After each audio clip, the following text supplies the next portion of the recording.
अरे योगिता, कितना शर्माओगी यार, तुम्हारा हाथ ही तो पकड़ा है मैंने सिर्फ। हाँ। तुम्हें तो पता है कि मुझे ये सब शादी से पहले बिल्कुल भी ठीक नहीं लगता। और वैसे भी हम पब्लिक प्लेस में हैं। तुमसे कब से कह रही हूँ कि हमें अपनी फैमिली में एक दूसरे के बारे में बता देना चाहिए। अरे बाबा, मैंने ऑलरेडी तुम्हारे बारे में अपने घर वालों को बता दिया है यार, अब तो बस तुम्हारी बारी है। तुम सच कह रहे हो? I love you Aarav. मैं आज ही अपने मम्मी पापा से बात करती हूँ। योगिता आरव एक दूसरे के साथ पिछले 2 सालों से रिलेशनशिप में थे। योगिता थोड़ी शर्मीली किस्म की लड़की थी, इसलिए आज तक उसने कभी भी आरव को ठीक से गले तक नहीं लगाया। दोनों ही एक दूसरे के बारे में अपने माता पिता से बात करते हैं और कुछ ही समय में उनकी शादी हो जाती है। आरव, तेरी चॉइस तो बढ़िया है यार। अगर मैं भी तेरी जगह होता ना, तेरी जैसे जवान होता, तो बिल्कुल योगिता बहू जैसी लड़की से ही शादी करता। अरे जैसे ही क्यों, मैं तो योगिता से ही शादी कर लेता। अपने गृह प्रवेश पर अपने ससुर के मुंह से ऐसी बात सुनकर योगिता को काफी अजीब महसूस होने लगता है, लेकिन वो इस बात पर ज्यादा ध्यान नहीं देती। अब आरव और योगिता अपने कमरे में चले जाते हैं और एक दूसरे के साथ काफी अच्छा वक्त बिताते हैं। और आज योगिता का उसके ससुराल में पहला दिन होता है। योगिता अपने कमरे में तैयार हो रही होती है कि तभी योगिता की नंद प्रिया उसके कमरे में आती है। ओ भाभी, इस रेड साड़ी में तो काफी सुंदर लग रही हो। आपको पता है ना कि भैया का फेवरेट कलर रेड है। कहीं वो आपको इस साड़ी में देखकर दोबारा से सुहागरात मनाने के मूड में ना आ जाए। वैसे कैसी रही आपकी फर्स्ट नाइट? प्रिया, ये सब तुम कैसी बातें कर रही हो? मैं तुम्हारी भाभी हूँ, कोई सहेली तो नहीं। भाभी, ये तो बस नॉर्मल है। बताइए ना, क्या क्या किया आपने रात में? आने वाले कुछ समय में मेरी भी शादी हो जाएगी। आप क्या अपनी नंद को टिप्स नहीं देंगी? भगवान, ये कैसी ठरकी नंद मिली है मुझे।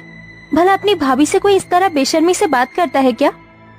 दरअसल योगिता के ससुराल वाले थोड़े आजाद ख्याल वाले होते हैं, या यूं कहें कि थोड़े ठरकी किस्म के लोग होते हैं। घर में बहू आ जाने के बावजूद भी उन लोगों में जरा भी समझ नहीं थी। बच्चे तो बच्चे, घर के बड़े भी कुछ इसी किस्म के थे। आज तो कुछ ज्यादा ही काम था घर में। एक काम करती हूँ, थोड़ी देर आराम कर लेती हूँ। घर का सारा काम खत्म करके योगिता अपने कमरे में आराम कर रही होती है कि तभी योगिता का देवर दिनेश बिना अपनी भाभी के कमरे का दरवाजा खटखटाए उसके कमरे में आ जाता है, जिसे देखकर योगिता अचानक से हिचकिचाते हुए घबरा कर उठती है। अरे दिनेश, तुम ऐसे अचानक कमरे में कैसे चले आए? तुम्हें दरवाजा खटखटा कर आना चाहिए था ना। भाभी, मैं कोई पराया मर्द थोड़ी ना हूँ, आपका देवर हूँ भाई है? और देवर तो भाई के समान होता है ना। वो तो मैं आपसे कहने आया था कि शाम को मेरे कुछ दोस्त आ रहे हैं, तो आप ना उनके लिए कुछ स्नैक्स वगैरह तैयार कर दीजिएगा। अपने ससुराल वालों की ऐसी हरकत योगिता को बिल्कुल भी पसंद नहीं आ रही होती है। ऐसे ही एक दिन, योगिता बहू, अब तो तुम्हारी शादी को काफी समय हो गया है, तो कब दादा दादी बना रही हो हमें? माँ जी, सामने ससुर जी बैठे हैं और आप उनके सामने ऐसी बातें कर रही हैं। तो क्या हुआ बहू, वैसे भी अमरावती बहू की माँ बनने की उम्र थोड़ी ना है, अभी तो उन्हें एंजॉय करना है। वैसे तुम एक दूसरे के साथ अच्छा वक्त बिता पाते हो ना। मेरा मतलब, तुम्हारे बगल वाला कमरा ही हमारा है। वैसे कल रात तो तुम्हारे कमरे से बहुत आवाजें आ रही थी, हैं? लगता है बहू बेटे में कुछ ज्यादा ही प्यार हो रहा है।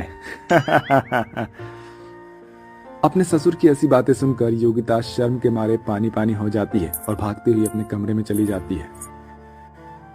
भगवान, ये कैसा ठरकी ससुराल मिला है मुझे। एक से एक ठरकी लोग हैं यहाँ पर। भला बहू से कोई ऐसी बात करता है? कहाँ फंस गई मैं इन लोगों के बीच में। आरव बिजनेस के सिलसिले में घर के बाहर ही रहता था, जिसके चलते योगिता आरव को इन चीजों के बारे में बता नहीं पाती थी।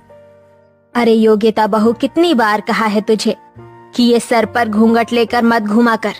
हम मॉडर्न लोग हैं और हमारे यहाँ घूंघट वाली प्रथा नहीं है।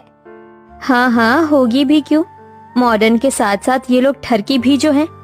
माँ जी, वो मुझे घूंघट में ही सही लगता है। बिना घूंघट के मुझे काफी अजीब लगेगा। एक बार तू ये घूंघट हटा कर तो देख, बहुत सुंदर लगेगा। अमरावती अपनी बेटी प्रिया के साथ योगिता को जबरदस्ती कमरे में ले जाती है और उसे साड़ी के बजाय एक वन पीस पहना देती है। वाह भाभी, आप कितनी हॉट लग रही हो। माँ जी, प्रिया, मुझे